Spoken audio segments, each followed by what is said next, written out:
नमस्कार, capital TV देख रहे हैं आप। मैं हूं आपके साथ पूजा। बिहार की राजनीति से जुड़ी सबसे बड़ी खबर आपको बता रहे हैं। उपेंद्र कुशवाहा ने जेडीयू से अपना इस्तीफा दे दिया है। उपेंद्र कुशवाहा ने प्रेस कॉन्फ्रेंस किया और प्रेस कॉन्फ्रेंस करके अपने इस्तीफे का ऐलान किया है। जेडीयू के सभी पदों से उपेंद्र कुशवाहा ने इस्तीफा दे दिया है। इस बड़ी खबर पे मेरे साथ न्यूज रूम से जुड़े हुए हैं कैपिटल टीवी के editor in chief doctor Manish Kumar. Upendra Kushwaha का इस्तीफा, अब नई पार्टी बनाएंगे? उन्होंने नई पार्टी बना ली है, जो बड़ी खबर आ रही है, जिसका नाम भी उन्होंने बताया राष्ट्रीय लोक जनता दल। तो ये नई पार्टी बिहार में आ गई है और ये सब कुछ के साथ साथ उन्होंने कहा कि ये फैसला हमने इसलिए लिया क्योंकि नीतीश कुमार जिस तरह की राजनीति अब कर रहे हैं उससे जेडीयू के कार्यकर्ताओं में बहुत ज़्यादा अविश्वास हो चुका है। वो हताश हैं, उनको समझ में नहीं आ रहा है भाई क्या करेंगे।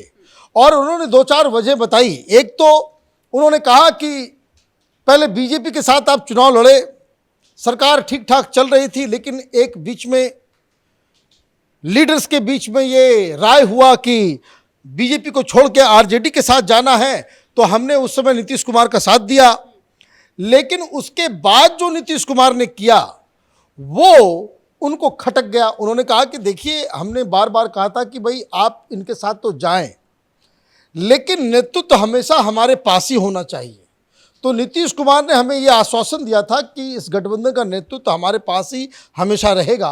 लेकिन गठबंधन बनने के बाद उन्होंने ये घोषणा कर दी कि आरजेडी का एक लीडर हमारा लीडर बनेगा। गठबंधन का लीडर जेडीयू से नहीं बल्कि आरजेडी का होगा। तब से वो परेशान चल रहे थे, तो परेशान आत्मा थे ये जेडीयू के अंदर। तो वो लगातार किस तरह के कटाक्ष और किस तरह की बयानबाजी हो रही थी। तो बयानबाजी नीतीश कुमार के खिलाफ तो आरजेडी के लोग भी कर रहे हैं लगातार। आज भी बयान आ गया। तो खैर, इन्होंने मीटिंग बुलाई थी, तो मीटिंग 2 दिन चली, 19 और 20। उस मीटिंग में जो जितने लोग पहुंचे उसमें उपेंद्र कुशवाहा के साथ वही लोग थे जो कुशवाहा के साथ शुरू से थे।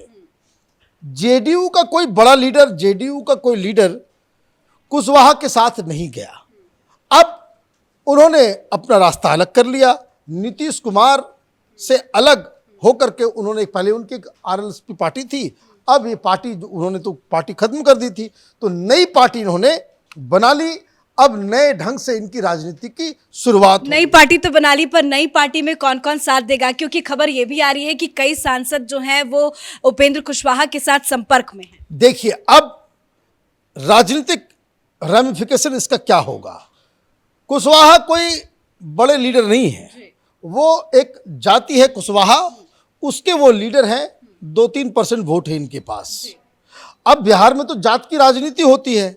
नीतीश कुमार कुर्मी जाति के लीडर हैं, ये कुशवाहा जाति के लीडर हैं, और कुर्मी कुशवाहा के बीच एक शुरू से एक गठबंधन रहा है। इस वजह से नीतीश कुमार को दोनों का ही समर्थन मिलता रहा है। तो नीतीश कुमार एक बड़े लीडर के रूप में उभर गए।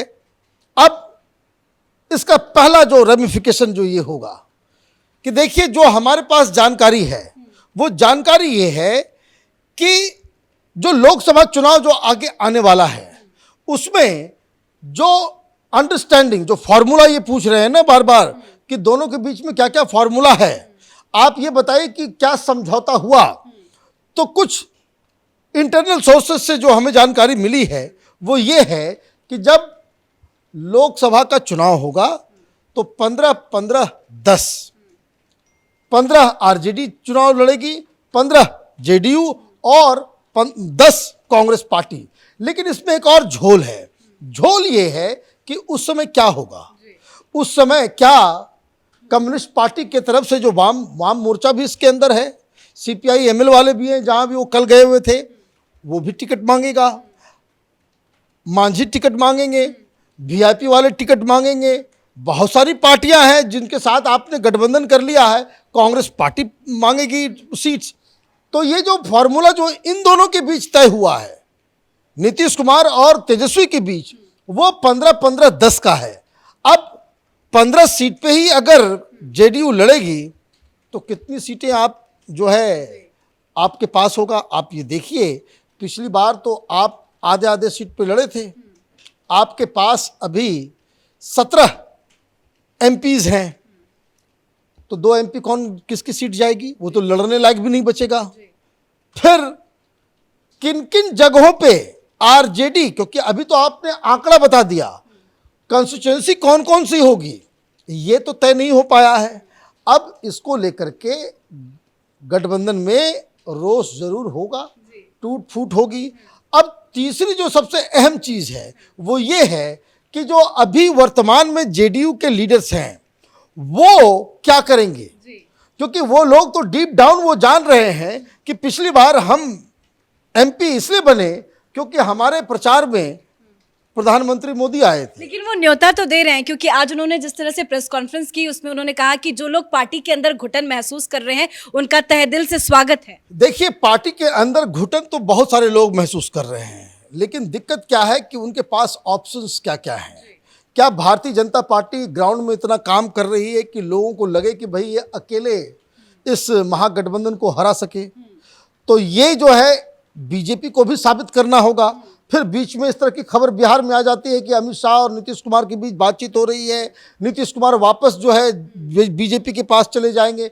तो ये तमाम तरह की चीज़ें होती है, उससे कार्यकर्ता और जो लीडर है वो कंफ्यूज हो जाता है कि आखिर हो क्या रहा है। लेकिन what ever said and done, एक चीज़ जो दिक्कत होगी सबसे बड़ी नीतीश कुमार को, नीतीश कुमार के खेमे से उपेंद्र कुशवाहा के जाने से कोई ज़्यादा फर्क लिटरली तो नहीं पड़ेगा, लेकिन नीतीश कुमार का निगोशिएटिंग पावर कि नाउ दैट आपके पास तो 4-5% वोट ही था, उसमें 2-3% जो कुशवाहा का वोट चला गया वो उपेंद्र कुशवाहा के साथ, तो आपके पास जो गठबंधन के अंदर में जिस मजबूती से आप अपनी बात को रखते थे उसमें कमी आएगी। अब आरजेडी ज़्यादा इनके ऊपर, कुशवाहा के जाने से नीतीश कुमार कमज़ोर पड़े हैं और इसलिए इतना सब कुछ होने के बावजूद नीतीश कुमार ने कोई एक्शन नहीं लिया, उनको पार्टी से नहीं निकाला। अब ये जो बार्गेनिंग पावर है नीतीश कुमार का इस महागठबंधन के अंदर, कांग्रेस के अंदर, भाई अब तो आप प्रधानमंत्री बनना चाह रहे थे, भाई प्रधानमंत्री बनना चाह रहे हो, कितना % वोट है तुम्हारे पास? आपको देश में 1% वोट भी नहीं है, और उसके बाद आप ये कहोगे कि भाई हम तो, अब आपके पास बिहार में ही सिर्फ एक राज्य में 2-3% वोट के आप, पार्टी ना टूट जाए, तो ये चीज़ है। तो अब पार्टी भी टूटेगी, अब सब कुछ होगा। ये डिपेंड करता है कि देखिए जेडीयू क्राइसिस में है, लेकिन ये डिपेंड करता है कि इस क्राइसिस का इस्तेमाल भारतीय जनता पार्टी कितना दम लगाती है। अब बीच बीच में क्या होता है कि भाई भारतीय जनता पार्टी के कार्यकर्ता तो ये चाहते हैं, नेता वहाँ के चाहते हैं कि भाई बिल्कुल हम अलग हो जाएं। हम अलग इसलिए हो जाएं क्योंकि वो लोग चाहते हैं कि हम यूपी में जीत सकते हैं, हम असम में जीत सकते हैं, हम मध्य प्रदेश में जीत सकते हैं, हम छत्तीसगढ़ में जीत सकते हैं, राजस्थान में जीत सकते हैं, तो फिर हम बिहार में ऐसी क्या बात है कि हम अपने बल पे अपने संगठन को खड़ा नहीं कर सकते? ये वहाँ के लोकल लीडर्स के बीच में तो है, लेकिन मसला जब दिल्ली में आता है, जब अमित शाह और प्रधानमंत्री मोदी या फिर नड्डा जी तक ये बात पहुँचती है, उनको ये डर लगा हुआ रहता है कि अगर नीतीश कुमार नहीं होंगे, गठबंधन नहीं होगा, तो हम वहाँ पे बुरी तरीके से हार सकते हैं।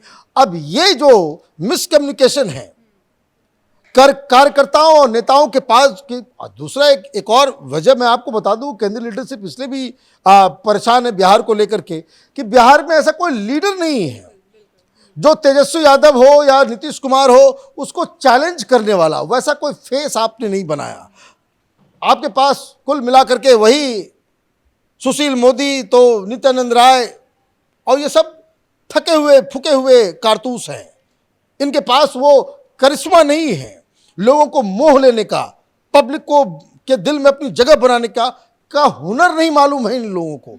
तो इसीलिए एक बड़ी जो इसको तो राजनीतिक उहापोह है, लेकिन कुशवाहा के जाने से नीतीश कुमार की बार्गेनिंग पावर जो है वो कम हुई है। बीजेपी के लिए एक मौका है, लेकिन मौका तो जीवन में हर जगह हर हमेशा होता है।